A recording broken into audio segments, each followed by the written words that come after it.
గర్భిణీ స్త్రీకి ultrasound scan చేసినప్పుడు ఆమ్నియాటిక్ ఫ్లూయిడ్ ఇండెక్స్ అనే మెజర్మెంట్ తీసుకుని ఫ్లూయిడ్ లెవెల్స్ క్యాలిక్యులేట్ చేస్తాం.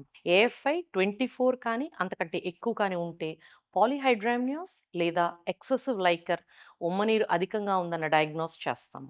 1 to 2% ప్రెగ్నెంట్ విమెన్లో ఈ కండిషన్ ఉంటుంది. దీనివల్ల బేబీకి వచ్చే నష్టాలేంటి? ఫస్ట్ అండ్ ఫార్మోస్ట్ ఫ్లూయిడ్ దినాల కంటే ముందు లీక్ అవటం, దీన్ని పిఆర్ఓ ఏమంటాము. లేదా లేబర్ పెయిన్స్ దినాలు కాకముందు రావటం, దీన్ని ప్రీటర్మ్ లేబర్ అంటాం. ఈ ప్రీటర్మ్ లేబర్ వచ్చినప్పుడు బొడ్డుతాడు కానీ బేబీ యొక్క అవయవాలు కానీ బయటకు వచ్చే అవకాశం ఉంటుంది.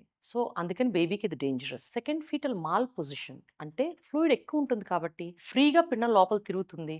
పిండం తల ఫిక్స్ అవటం లేట్ అవ్వచ్చు. కాబట్టి బ్రీచ్ పొజిషన్ కానీ అంటే కాలు కింద ఉండటం కానీ పిండం అడ్డంగా ఉండే కండిషన్స్ ఎక్కువగా ఉంటాయి. కాబట్టి దీనివల్ల డెలివరీ కాంప్లికేట్ అయ్యే అవకాశం ఉంటుంది.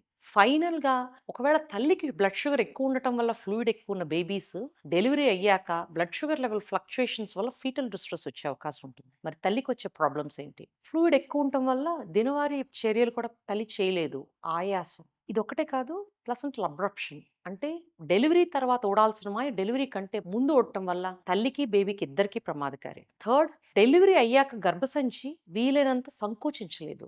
ఈ కాంట్రాక్షన్ తక్కువ ఉండటం వల్ల పోస్ట్ పార్టమ్ హెమరేజ్, డెలివరీ తర్వాత బ్లీడింగ్, బ్లడ్ లాస్ ఎక్కువ ఉంటుంది వీళ్ళలో. సో ఏం చేస్తాం? ఫ్లూయిడ్ ఎక్కువ ఉండటానికి రీజన్స్ ఏంటని అవన్నీ టెస్ట్ చేస్తాం. ఫర్ ఎగ్జాంపుల్ తల్లికి డయాబెటీస్ ఉందా, బేబీకి ఏమైనా అవయవ లోపాలు ఉన్నాయా చెక్ చేసి దానికి తగ్గ ట్రీట్మెంట్ ఇస్తాము. నెక్స్ట్, తల్లిని క్లోజ్గా మానిటర్ చేస్తాము. ఫ్లూయిడ్ మరీ ఎక్కువ ఉంటే ఆయాసం తగ్గడానికి ఎక్స్ట్రా ఫ్లూయిడ్ తీసే పద్ధతి కూడా ఉంది. అది జుడిషియస్గా ఎవరికి అవసరమో చెక్ చేసి మీ ఆబ్స్ట్రేషన్ డిసైడ్ చేస్తారు. నెక్స్ట్, డెలివరీని ప్లాన్ చేస్తాము.